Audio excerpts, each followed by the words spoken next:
on the lemon-colored door, and voila, you've reached the Reutmans. Her mother had already started planning the wedding. As Anna walked in, she was sprawled in her house robe on the living room rug, the names of family and friends scattered around her on little pieces of paper.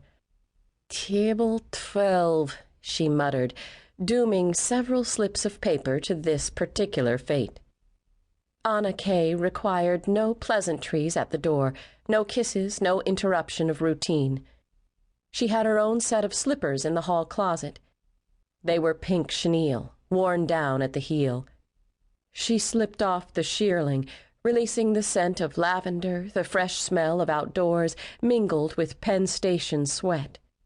She had just seen off her fiancé, Alex K., on a business trip to Philadelphia.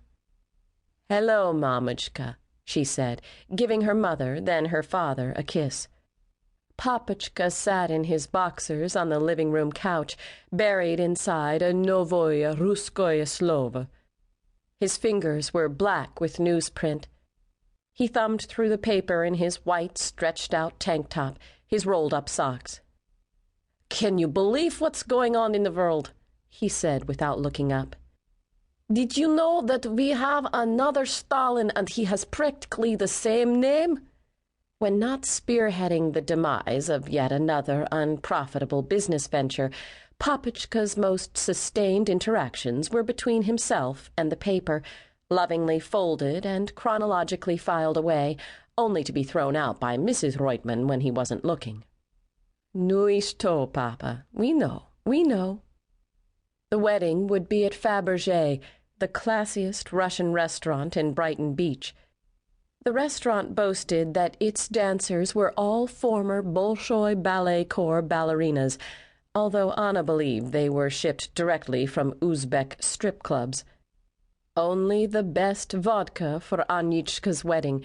It was already decided, none of that Smirnoff crap, only the best wine, one that costs more than $20 a bottle. For God's sake, you can't go to Lohman's on everything. It was her turn now, Natasha Reutman, and how long she had waited for it to be her turn. Her daughter.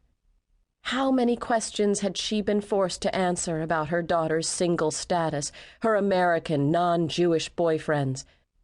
Her beautiful Anna, unhappy despite all her physical advantages, eyelashes that needed no curling, skin the color of coconut flesh, breasts that called attention to themselves.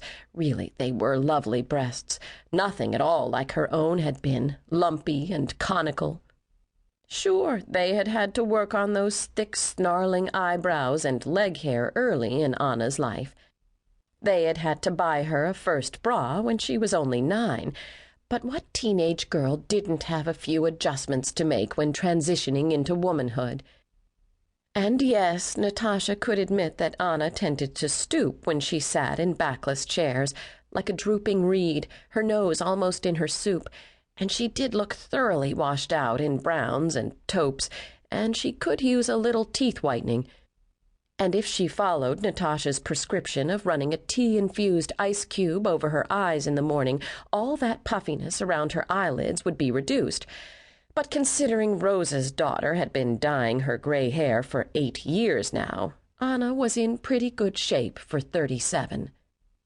On the carpet, the future Anna K.'s mother divided people, carefully arranging them into different strata of tables. The Manhattan Russians in the front, closer to the stage, the best seats in the house, followed by the outer boroughs Russians, the California Russians, the New Jersey Russians, and so forth. The Midwestern Russians would be squirreled away at the back tables. She didn't blame them, of course, but what could the poor dears do with nowhere to go in the evenings among all that snow and industrial soot? How could they know you don't wear turtlenecks to classy Brighton establishments? Or even worse, taking that single good dress out of mothballs, forgetting one has worn it to countless birthdays and anniversaries and weddings, the same too small special occasion dress, with its lacy arms, its mermaid shape, its matching fringe-heavy shawl. No, the Midwesterners would sit right there, Anna's mother decided.